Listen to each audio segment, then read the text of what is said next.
kalau dia punya agen di Hamas, berarti agennya tidak kerja atau berkhianat. Itu aja kan. Seperti Amerika kan undang-undangnya dilarang untuk memata-matai warga negara Amerika sendiri. Amerika tidak tahu bahwa musuh itu ada di dalam negeri. Nah, jangan lupa musuh itu bukan di depan kita saja, di belakang kita, di dalam kita sendiri. Nah, para oportunis di negeri kita ini yang punya kebudayaan berkhianat ini bergerak.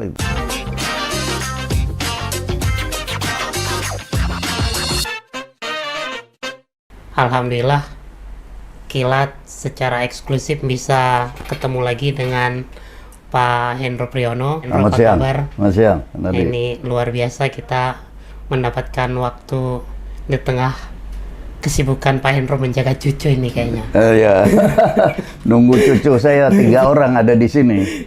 Nah, sebagai guru besar di bidang intelijen, kita mau mendapatkan penjelasan dari Pak Hendro. Ini apa sebenarnya nih yang terjadi dan apakah benar intelijen Israel itu memang kecolongan dalam kejadian yang kemarin, Pak? Ya, saya kira apa yang terjadi ini adalah satu surprise atau pendadakan. Yang kalau di dalam ilmu militer ini merupakan kesalahan taktis. Kesalahan taktis menyangkut beberapa aspek dan dalam kasus ini adalah aspek intelijen. Intelijen terdadak karena intelijen Israel terlalu lama terbuai dengan alat-alat intelligence devices, alat-alat intelijen yang canggih. Sistem pertahanan termasuk begitu juga. Jadi dibawa oleh sistem pertahanan yang terlena, tidak lagi mengingat bahwa yang menentukan kemenangan itu adalah selalu the man behind the gun, bukan gunnya, bukan modernisasi senjata dan alat-alat, tapi orangnya. Khusus pada kasus ini, dalam bidang intelijen, intelijen Israel sudah lama meninggalkan yang disebut human intelligence atau human. Mereka semua tergantung alat. Nah, sistem pertahanan juga seperti misalnya kalau ada tembakan selama ini dari lawannya, taruhlah misalnya missile atau peluru kendali, secara otomatis teknologinya begitu canggih bisa langsung menjawab yang disebut Iron Dome. Iron Dome itu bisa langsung terbang menjemput atau menyambut peluru kendali itu. Tapi serangan Hamas kali ini hari Sabtu yang lalu overwhelming, jadi bertumpah besar-besaran gitu, sehingga kalau sampai ribuan peluru kendali. Iron Dome-nya kan nggak sempat itu, baru melayani mungkin 1000, sudah ada 1000 lagi yang datang tuh di waktu yang bersamaan. Waktu yang bersamaan, dan itu adalah suatu tactical mistake. Jadi dia tidak belajar dari ketika Vietnam dulu ribut sama Cina. Ketika tentara Cina masuk Vietnam, masuk di satu koridor yang sempit, tidak ada jalan lain di situ, dipenuhi lapangan ranjau. Tapi tentara Cina banyak sekali, Jadi yang meledak ranjau itu sudah mati itu orang, tapi kan sudah lewat orang, masuk juga akhirnya orang. Ya begitu. Jadi overwhelming itu nggak dipelajari bahwa kemampuan dari persenjataan itu ada batasnya. Ya, jadi kalau tetap manusianya intinya, jadi otak manusia itu harus selalu terbiasa untuk melakukan kerja intelijen. Itu yang dilupakan oleh Israel. Itu pertama. Kemudian kedua, menyangkut tadi human intelligence. mestinya ya kalau dalam pengetahuan atau teori intelijen ada indikasi-indikasi yang sudah patut diwaspadai. Pertama soal jauh dulu ya sebelum COVID. Nah, itu ada kejadian di mana Mayor Jenderal Qasim Sulaiman ditembak dari drone oleh Israel. oleh mereka nuduhnya Israel itu. Dan waktu itu Iran mengatakan akan membalas dendam, akan kita balas. Itu harusnya menjadi catatan intelijen dalam intelijen jurnal, supaya kita nanti bisa menganalisa tentang hakikat dari kontingensi. Hakikat kontingensi itu dasarnya adalah dari catatan dalam jurnal intelijen itu. Kata-kata akan mengancam itu, akan balas dendam itu kan. Tunggu dong, pasti ada tanda-tanda. Nah, saya lihat salah satunya itu banyak lagi tanda indikatornya. Kemudian pemicunya ya, pemicu penggalak dari ini ketika Perdana Menteri Netanyahu di PBB menunjukkan peta baru Timur Tengah. Nggak ada Palestina. Nggak ada Palestinanya, benar. Nah, ini kan juga harus dicatat. Ini kejadian kan baru aja 22 September, karena itu saya sebut pemicu. Selain itu juga ada pertemuan-pertemuan yang tidak terencana ya, seperti kepala bidang sosial politik Hamas bertemu dengan Menteri Luar Negeri Rusia. Ya, ini apa yang dikatakan kan harus diikuti oleh intelijen. Karena intelijen harus lebih banyak resources daripada mass media, yang kita kan mengikuti dari mass media, kan? Tapi kalau saya kira itu harus dicatat. Ada apa itu? Mesti diikuti itu. Saya perhatikan Amerika sendiri ini sebagai dalang dalam setiap masalah di Timur Tengah, itu sekarang terlalu terpikat kepada Cina, terpikat kepada menghadapi Cina. Perhatiannya ke sana terus, ke Cina. Sampai-sampai pelantikan atau persetujuan tentang duta besar di Israel. Ini duta besar Amerika nggak ada di Israel, nggak ada, belum disetujui oleh Kongres. Jadi seperti kita juga kan di fit and proper test, kita kan ikut-ikutan mereka itu, makanya mereka bego, kita juga jadi bego kan. Ini nggak apa-apa, kita lihat aja. Seperti ini ternyata di negara seperti Amerika, Israel, kemudian Oman, kemudian Mesir, itu duta besar Amerika belum ada tuh. Masih fit and proper di sana. Masih belum disetujui. Pikirannya ke Cina aja, menghadapi Cina begini. Nah, begitu juga anggaran untuk intelijen Amerika dulu berlimpah-limpah ketika menghadapi yang disebutnya radikalis, kaum radikal, teroris, radikalisme. Itu biaya terkonsentrasi di intelijen. Sekarang nggak ada biayanya. Biayanya sekarang untuk menghadapi Cina. Bagaimana menggalang opini supaya semuanya memusuhi musuhnya dia. Ini, ya dia lupa nih. Dia punya gacoan Israel ini kan harus dia pelihara ini kan. Nah, ini ternyata luput. Nah, itu sampai duta besar aja nggak ada di situ. Karena ini udah jadi. Kalau apa yang terjadi pada hari Sabtu itu adalah prahara untuk intelijen, nestapa untuk intelijen, tapi berkah buat politik.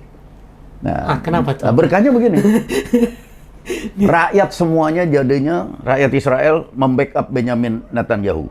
Nah, Benyamin kan lagi di demo, lagi ini, lagi drop menurun pamor ininya. Banyak demo.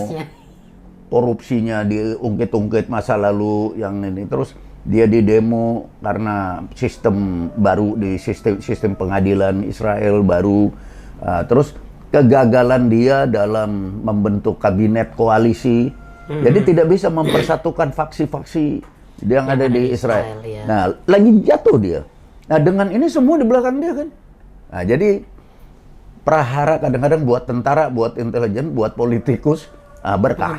Nah, itu bisa. Ini memang saya juga ada dengar beberapa pengamat asing luar negeri yang bilang ini mungkin ini kelengahan disengaja karena untuk politik. Kalau menurut saya sengaja tidak sengaja, tapi ini adalah berkah buat Netanyahu.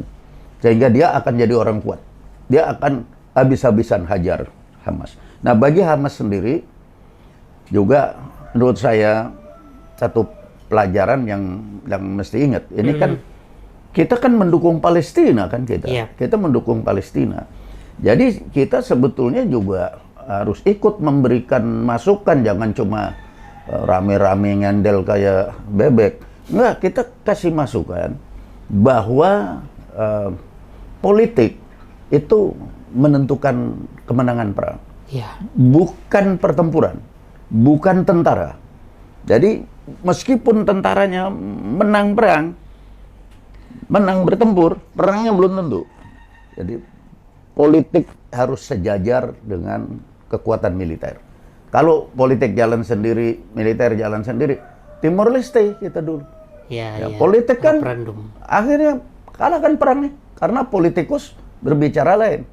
Tentara pada langsung berang karena tentara nggak punya musuh sebetulnya. Ya. Musuhnya tentara itu kan ditentukan negara.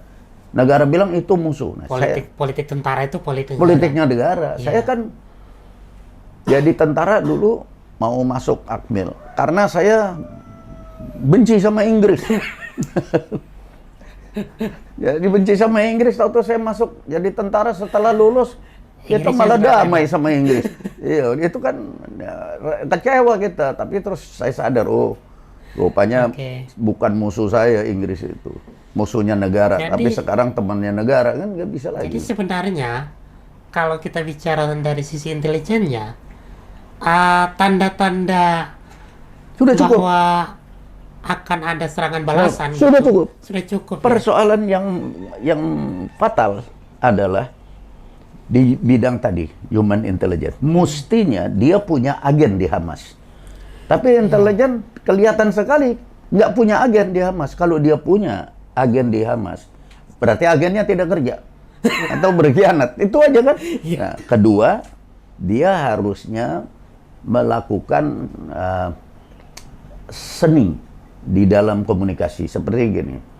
Seni komunikasi dalam intelijen itu adalah kita menginterogasi, mengajak tahanan-tahanan yang dulu ditahan oleh Israel untuk bekerja buat Israel.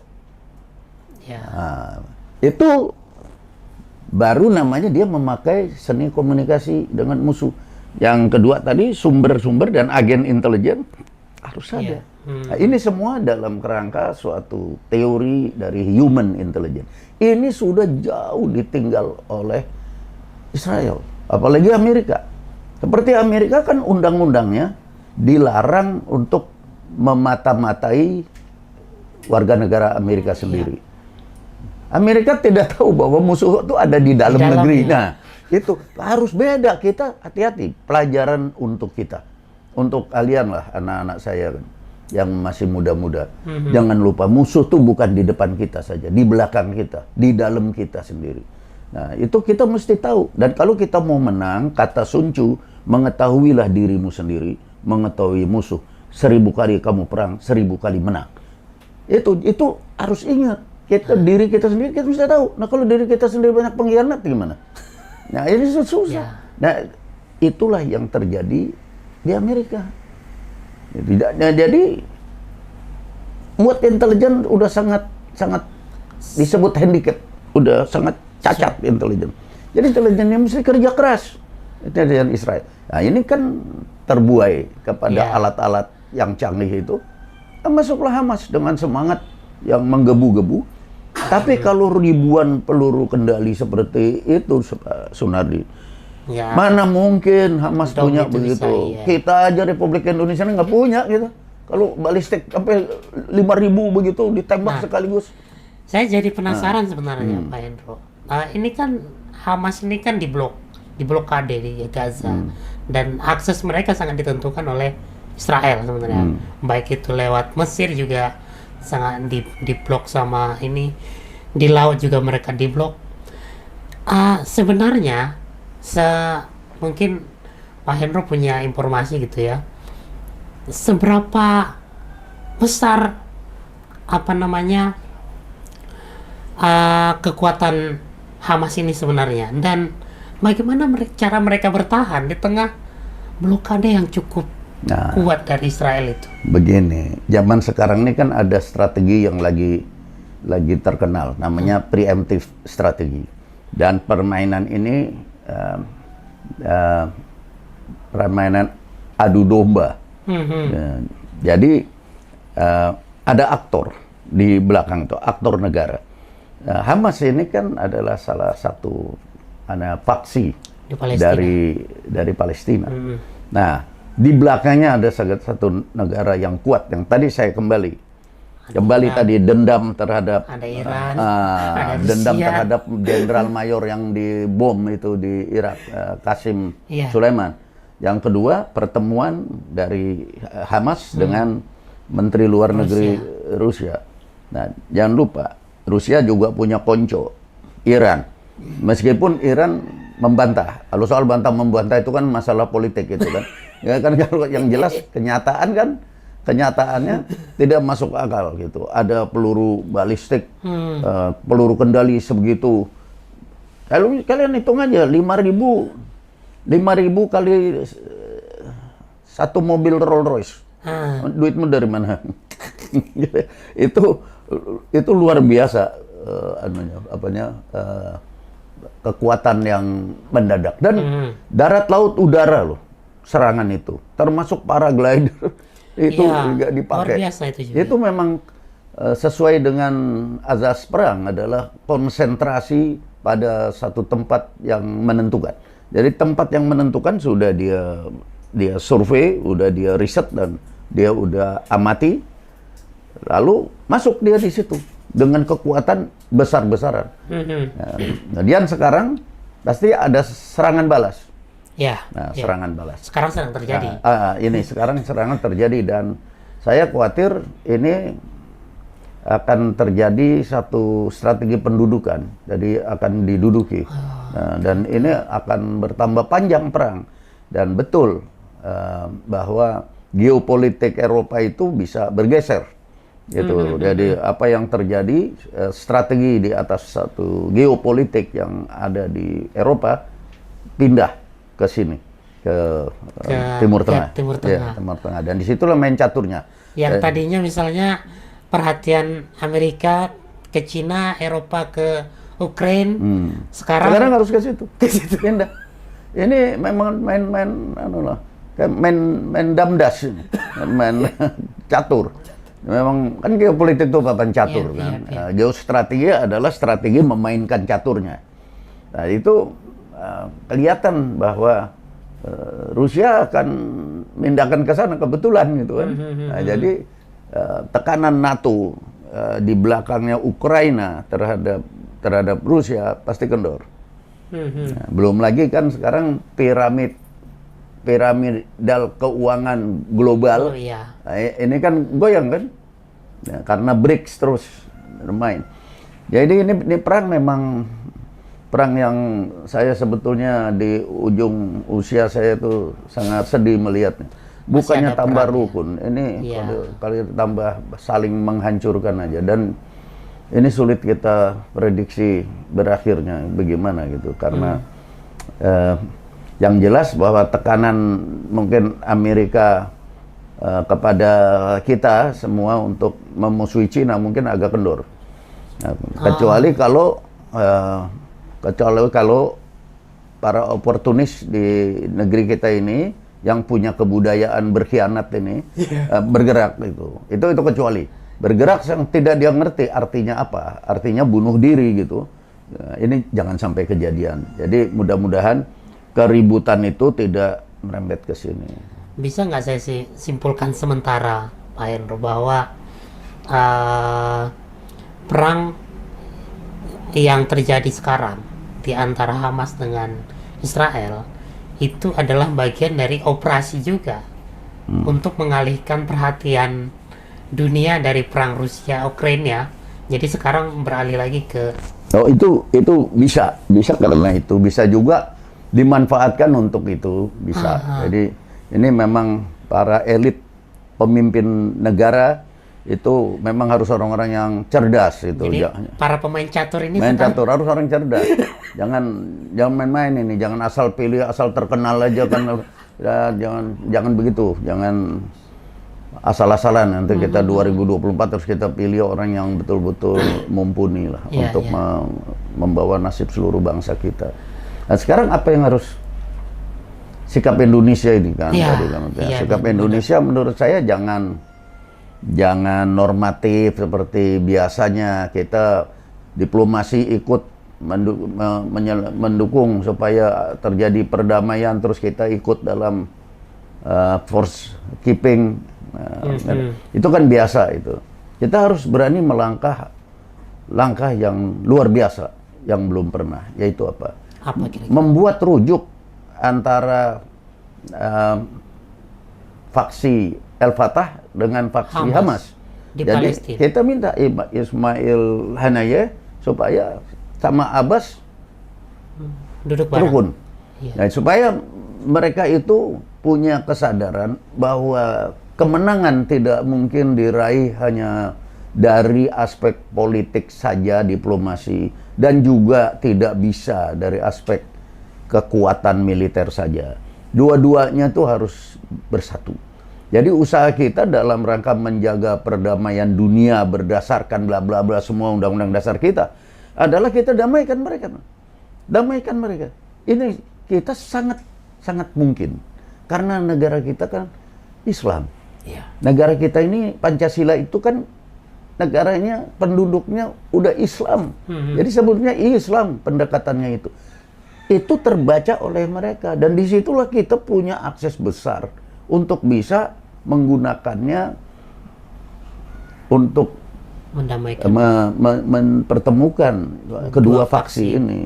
Ini kan sangat kuat di politik, diplomasi politik ini, Abbas ini. Jadi Al-Fatah. Kemudian yang ini kuat karena di belakangnya ada Iran dan Rusia. Ada Iran yang kuat gitu. Itulah makanya walaupun di blokade bagaimanapun, kalau ada kekuatan besar di belakang itu, nah itu blokade nggak ada artinya. Yang blokade cuma kelingking. Yang badan tubuhnya kan ada. Nah, kita lihat pengalaman Indonesia perlu kita juga sampaikan. Waktu kita merebut Irian merebut Papua.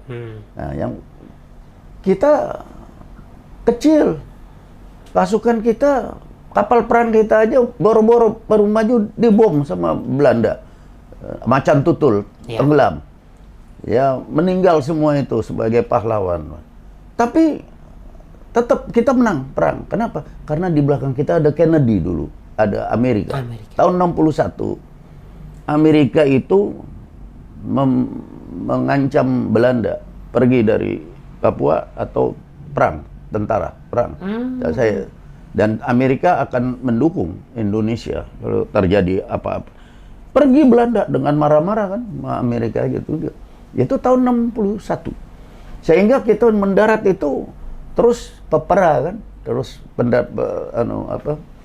yang diawasin PBB dulu tahun 69 atau 70. Akhirnya keputusan PBB memang Papua itu masuk Indonesia. Itu kan kemenangan politik. Nah, kalau Hamas bisa paham, juga Al-Fatah bisa paham ini, mereka bersatu, pasti menang. Masalahnya tidak bersatu. Nah, Indonesia mestinya peranannya di sini pertemukan dua ini. Dan jadi, kita punya akses bagus. Jadi kita nggak cukup hanya sekedar mengecam tindakan Israel. Kuno. Ya? Zaman dulu tuh mengecam terus. Nanti cuman ini ikut PBB Semua juga begitu. Itu semua negara kita sekarang bergerak karena untuk menghubungi dan menyadarkan Hamas tidak mudah. Tapi kan kita sama Iran dekat. Kita bisa minta bantuan jembatani Iran supaya kita mendekat ke Hamas. Fatah kan kita dekat. Kan punya duta besar Palestina di Indonesia. Iya. Lewat ini sini kita besar sekali aksesnya ke Fatah. Jadi ini kita bisa memainkan dan kita mungkin punya aset terbesar adalah bahwa kita punya venue, kita punya akses ke sana untuk mudah-mudahan lah pemerintah kita bisa menggunakan akses ini untuk kemaslahatan kita melaksanakan Undang-Undang Dasar. Undang-Undang Dasar 1945 kita kan bunyinya kita harus ikut dalam perjuangan perdamaian dunia ini. Jadi kalau hanya kita bisa mengecam tindakan Israel itu hal yang biasa ya Bapak ya. Udah biasa Udah lah biasa, dari dulu juga begitu asal dapat pengecam, ngutuk. Ya itu nggak ada apa-apanya itu ya oke lah harus. Tapi itu. kalau Indonesia kan menawarkan solusi di beberapa negara menawarkan solusi dua negara itu. Menurut Bapak seperti apa itu kalau solusi dua negara? Yang jelas kalau satu di rumah itu rumah tangga ribut. Suami sama istri duluan didamaikan. Bukan ngomongin tetangga satu RT kumpul, nggak perlu gitu nggak perlu gitu. Tapi suami istri ada yang nge-approach suami, ada yang nge-approach istri, kita dekatkan langsung bersatu kuat sendiri. Semua kekuatan dan kekuatan itu harus bersatu untuk mencapai kemenangan. Seperti saya bilang bahwa perjuangan untuk mencapai tujuan itu ada dua, yaitu dari aspek politik diplomasi dan dari aspek kekuatan pankam. Ini harus satu, bukan sendiri-sendiri. Jadi itu kalau sendiri-sendiri sebenarnya apa lebaran kuda nggak akan menang. Betul. Nggak akan selesai. Nggak akan selesai. Abis dan ini akan kalah terus. Kalah terus, nanti pembalasan lagi. Perang dulu kan 73 Yom Kippur ya. Itu udah dulu perang. Iya, Yom Kadang Kippur. menang sebentar, kalah lagi. Ya nggak pernah bersatu bagaimana? Iya, kayak sekarang misalnya dampaknya udah pasti porak-poranda. Iya udah Gazanya pasti. pasti dibombardir terus gitu. Iya, ini Jadi kalau dua faksi ini nggak bersatu, ya mereka tidak punya kekuatan untuk lobby internasional, Benar. membawa ini ke meja perundingan. Kita cuma ngomong begini aja, jangan mau kamu itu jadi proksi. Itu mau. Jadi orang lain tuh cuma seneng kalau kamu hancur. Mana ada orang seneng kalau kamu Bersatu. happy, kamu satu, kamu kuat, yang lain kagak seneng. Nah sekarang kamu lemah emang bagus gitu, diadu terus. Jadi mereka punya pengaruh kepada kamu, siapa saja. Karena itu berdiri ya di kaki sendiri dengan persatuan. Ini kerjanya kita dan kita punya modal buat itu. Karena kita bisa lewat jalur peradaban, kebudayaan, agama gitu. Kita bisa masuk ke dua itu. Gitu kalau Kalau ingin selesai. ya, biar cepat selesai.